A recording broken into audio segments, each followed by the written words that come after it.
Assalamualaikum warahmatullahi wabarakatuh. Hadirin para netizen yang budiman, yang bijaksana, yang dimuliakan Allah subhanahu wa ta'ala.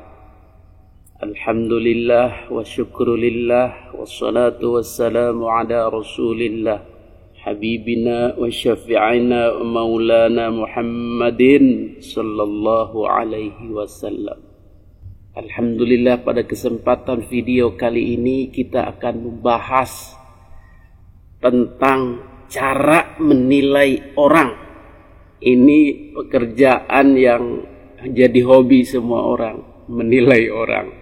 Tentu saja kita harus menilai diri kita sendiri dahulu sebelum menilai orang. Tetapi ada satu rumus yang baku, yang jos, yang tidak akan pernah salah.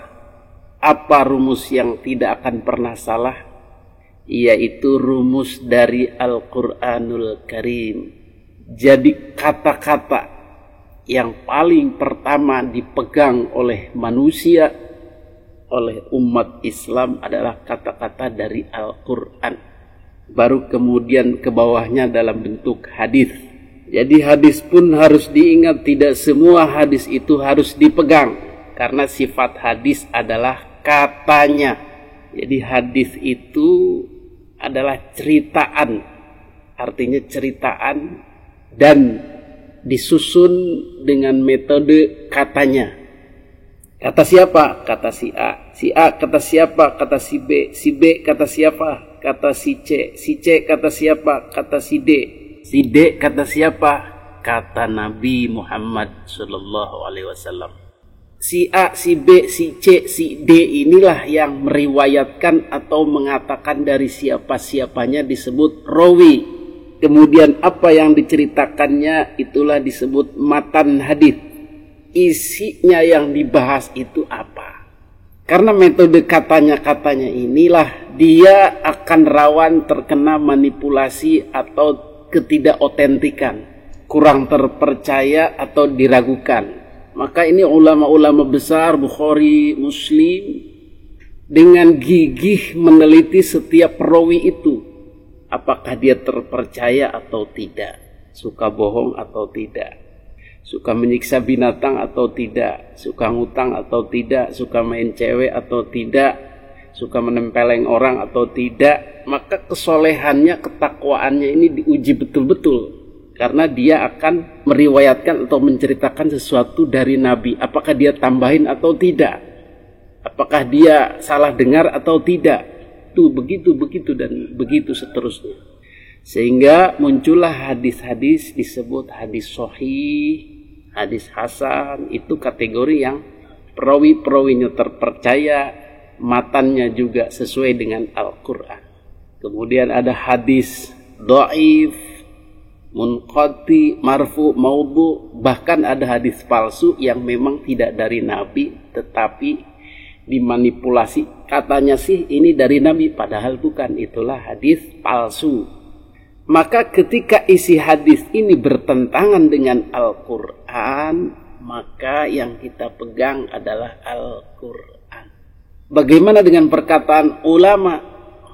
Apalagi hadis aja yang katanya dari Nabi ketika bertentangan dengan Quran diragukan, apalagi ulama.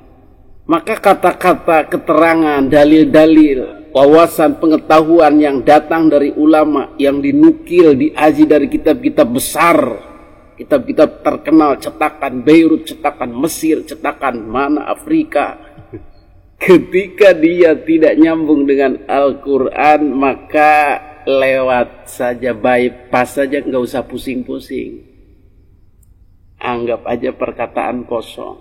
Jadi jangan terkesima oleh ulamanya ya, kitabnya tebal-tebal. Ketika dia tidak sesuai dengan Al-Quran, ya lewat, kosong, nggak bermakna. Salah satu yang kita kadang lengah adalah ketika yang mengatakannya orang besar, katakanlah Habib, kemudian dia dapatkan dari kitab besar, kitab tebal, kemudian dibantu oleh kaul-kaul perkataan ulama-ulama yang katanya juga besar, tetapi isinya bertentangan dengan Al-Quran, maka gampang saja rasah digagas, gak usah digubris. Begitu cara pengambilannya. Apa contoh kata-kata yang tidak sesuai dengan Al-Quran? Adalah katanya seorang Habib yang bodoh lebih mulia daripada 70 kiai atau ulama. Nah, ini kan selintas saja kita sudah bisa menerka. Ini enggak nyambung, bos, dengan Al-Qur'annya. Apa kata Al-Qur'annya? Inna akramakum indallahi atqakum. Lengkapnya dalam surat Al-Hujurat ayat 13. Ya ayyuhalladzina amanu inna khalaqnakum min dzakarin wa untha waja'alnakum syu'uban wa qabaila lita'arafu inna akramakum 'indallahi atqakum. Jadi derajat kemuliaan itu, kemuliaan bagaimana sih maksudnya? Pedoman kita memuliakan orang itu loh. Pedoman kita respek kepada orang itu loh. Pedoman kita kagum kepada orang itu loh. Apa yang dijadikan pedoman? Atqakum, yang paling takwa saja. Ingat, yang paling takwa saja. Apa takwa itu? Takwa itu bukan a'lamukum, bukan yang lebih banyak ilmunya, atau asyrafukum, lebih mulia nasabnya, keturunannya, bukan. At-taqwa hahuna, kata Kanjeng Nabi, at-taqwa hahuna. Takwa itu adanya di sini, di kolbunya. Berarti kan korelasinya dengan akhlak, bukan dengan ilmu, bukan dengan keturunan, bukan dengan nasab. Akhlak, brother. Akhlak ya akhi, fa innama huwal akhlaq.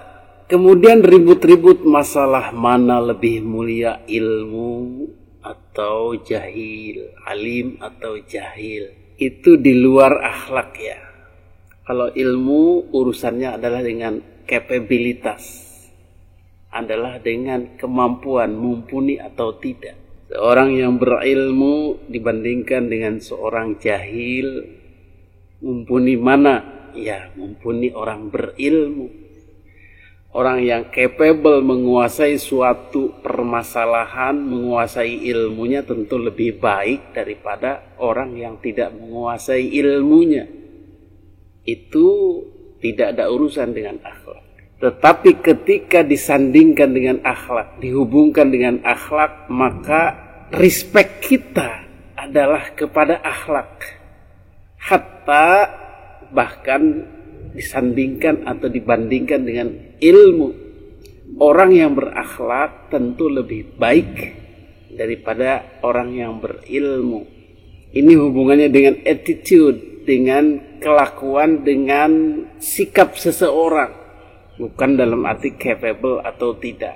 Jika dua-duanya capable, mumpuni dalam ilmunya, maka akhlaknya lebih baik mana? Begitu. Apalagi nasab jauh, berakhlak baik, sama-sama berakhlak baik, maka dua-duanya sama kita respect. Jika ada berkumpul dalam orang-orang ilmunya baik, nasabnya baik, akhlaknya baik, itu lebih baik. Ilmunya baik, nasabnya baik, akhlaknya kurang baik, kita tentu lebih memilih yang berakhlak baik.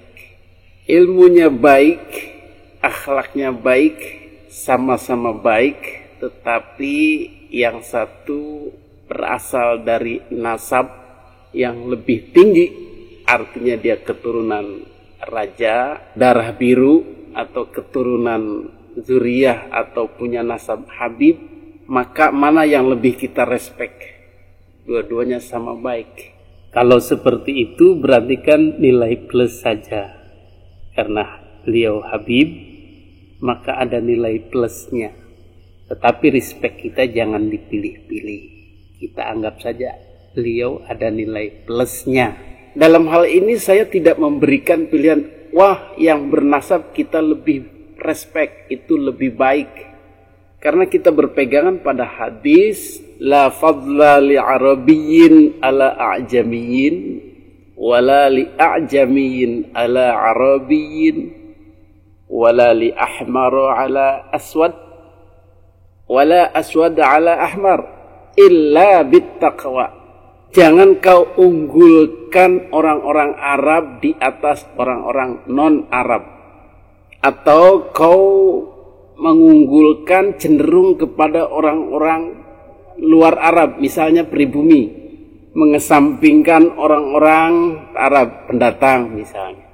Atau orang-orang berkulit merah di atas kulit hitam. Yang warna kulit tertentu kita lebih condong kepadanya. Nggak bisa seperti ini. Makanya dalam pilihan respect itu ya tidak ada seperti itu. Yang ini keturunan Rasul, yang ini bukan, yang ini pribumi, yang ini pendatang. Bukan itu, bukan itu. Illa bittaqwa. Kita lihat takwanya saja. Kita lihat akhlaknya saja. Contoh begini, ini orang Habib ada keturunan Rasul tapi akhlaknya buruk. Sementara orang ini yang lain biasa saja, orang ini bukan keturunan siapa-siapa tapi akhlaknya baik. Ya, kita respeknya kepada akhlaknya, kepada takwanya itu. Ada orang, ini orang alim, ilmunya tinggi, ilmu agamanya tinggi. Apa-apa tahu, Quran tahu, hadis tahu, kitab-kitab tahu. Tetapi akhlaknya buruk, sombong. Dan kita sangat faham bahwa penyakitnya orang alim itu sombong. Ujub, riya, takabur, jumawa, merasa hebat, merasa paling banyak followernya, paling banyak pengagumnya. Nah itu akhlaknya menjadi sombong. Kemudian orang yang lain adalah tidak berilmu, tidak mondok, tidak ngaji, tidak tinggi ilmu agamanya, tidak mengenal ayat-ayat, tidak mengenal hadis, tetapi akhlaknya mulia. Mana yang kita respect? Yang kita hormati? Orang yang biasa saja. Berapa banyak para ustadz, para kiai yang jatuh reputasinya, yang tidak dihormati lagi ketika akhlaknya buruk. Contoh nyata adalah kasus pencabulan dan kriminalitas. Yang beberapa juga dilakukan oleh orang alim, oleh kiai, oleh ustadz. Jadi itulah cara kita berpegangan kepada Quran, yaitu surat Al-Hujurat ayat 13. Kemudian kepada hadis la fadla li arabiyyin itu, ya udah itu saja. Batasannya sudah jelas, kita muliakan yang mana, kita respect yang mana, kita hormati yang mana. Ya yang di dalam dirinya ada takwa, itu saja. Perkara berilmu, perkara bernasab, berketurunan, siapa, ilmunya segimana, no way. Tidak peduli. Demikian mudah-mudahan mengakhiri polemik mana lebih mulia dibanding-banding ini satu orang itu. Habib lebih mulia daripada 70 kiai. Itu tidak ada pijakannya. Yang ada pijakannya adalah takwanya. Demikian, mudah-mudahan bisa dimengerti, bermanfaat bagi kita semua. Hadanallahu wa iyyakum ajma'in. Assalamualaikum warahmatullahi wabarakatuh.